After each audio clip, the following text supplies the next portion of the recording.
So the sema that you have in your left hand, and you carry it in your left hand because the teaching is it's the closest connection to your heart. It carries those requests, those things that you're asking for, that you're giving thanks for, and you're putting that in your sema. You're holding it while I speak, and I want you to think about what you want to put in that sema. And it's important you put something in there, because if you're just holding the tobacco and then you're going to go put it down, it's like if the plants are thirsty and you're giving them an empty vessel with no water in it. You know, you need to put something in it if you're going to offer your sema. Anything, you know. So it's important. Sometimes people tend to just go through the motions, and they're really not doing justice to themselves or their the things that are that they carry, whether it's something heavy or something light.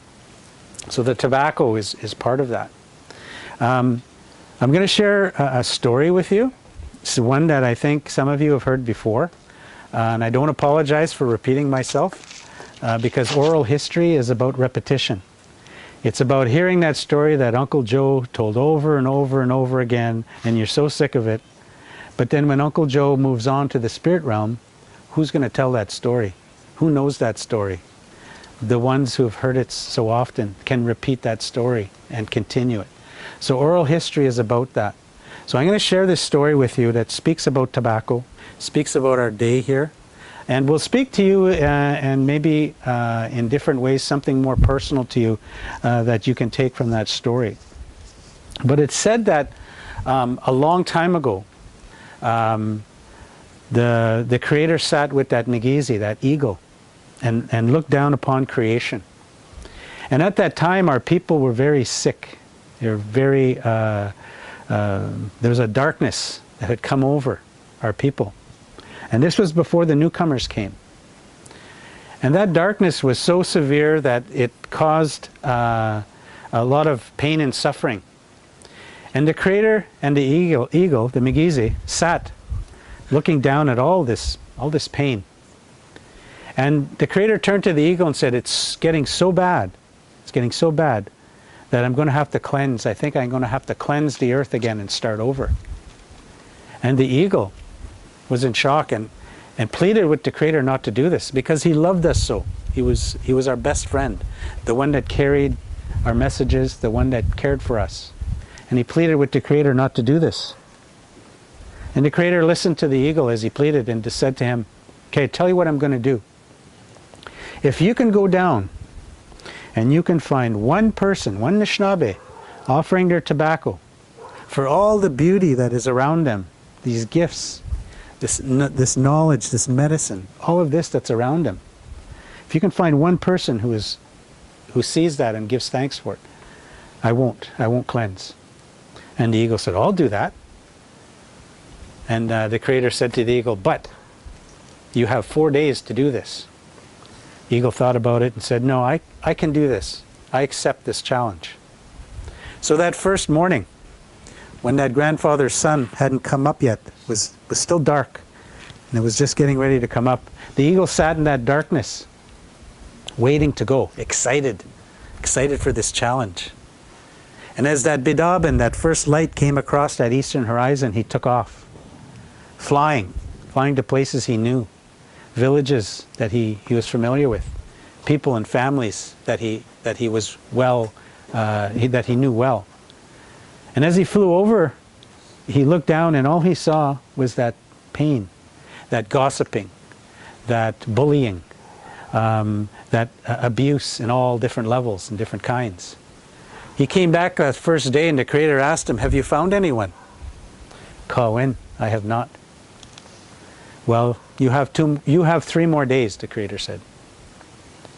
So on the second day, the eagle sat in that darkness again, waiting for that bidabin to come. Still excited, still determined, still confident he can do this. And as that light came, that grandfather's sun peeked over the horizon, away he went. This time he went to places he hadn't been to for some time. villages and ceremonial grounds he hadn't visited for a while. And as he flew over on that second day, again, all the same darkness was there. It had spread. That same suffering, self-inflicted, lateral violence, physical violence, sexual abuse, all kinds of things was happening. So at the end of that second day, he made his way back to the Creator again. The Creator asked him again, have you found anyone? Kawin, I have not. Well, you have 2 more days. So on that third morning, the eagle sat in that darkness. This time, not so confident, not so sure. A little bit of nervousness growing in his heart. But he knew he had to do this.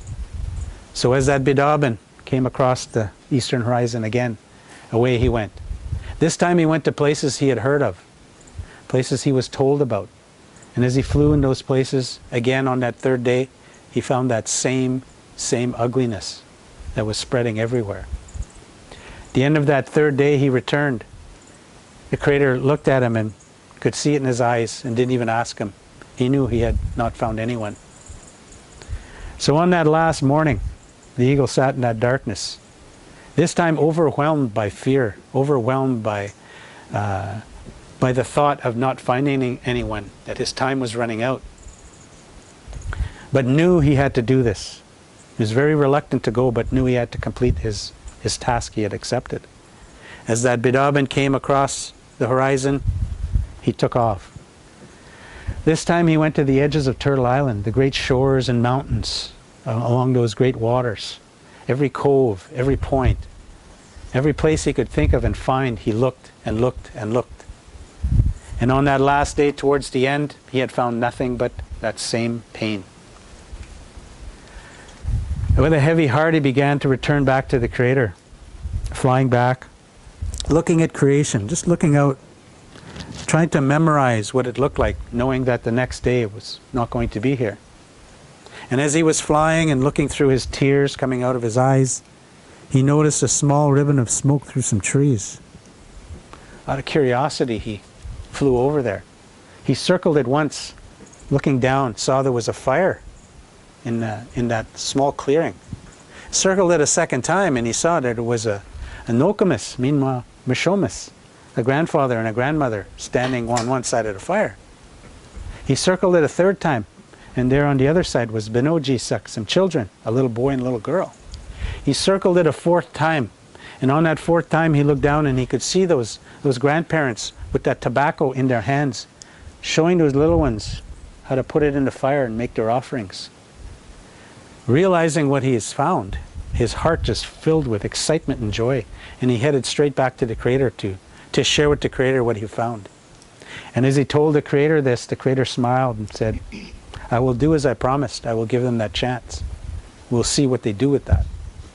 And so they say in the mornings like this, when you, if you get up at that dark time, that time before that Bidabin comes, you'll hear the night creatures and the insects and the animals, those night animals, singing their night songs, singing their thank you songs for that day that has just passed.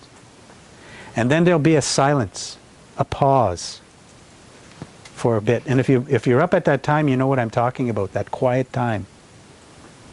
And they say that's all of creation, pausing to look to the east, to wait for that eagle to bring that new day, that Bidabin, that new life, that do-over, that second chance. The eagle will do that, will carry that across. And as that light comes, you'll hear the day creatures and insects and birds singing their welcoming songs for that new day to come, to give thanks for. And that all of creation turns to honor that eagle, that Migizi, who stood up for all of us, stood up for us, stood up for all of creation, to make sure we had a new day ahead of us. And it's that sema, it's that simple gesture of that sema that carries our protection, because it's the right thing to do, to offer that, to keep balance in our world. Because as you can see happening in the world, there are things out of balance. And so things begin to happen. It's like a boat that starts to rock if it's not balanced well. And it's our simple gesture of tobacco that will help keep that boat balanced, help keep creation balanced. So I share that story with you, And I'll ask you now to stand up and to bring your tobacco down to a place, a special place, and offer your tobacco. Put your tobacco down on the land, on creation, and ask if you can enter it today as a part of your learning. Oh, miigwech. Can we do this orderly? I hope orderly. Down? Huh? Down where? Anywhere. By a tree, by a plant, by a rock, by a grandfather.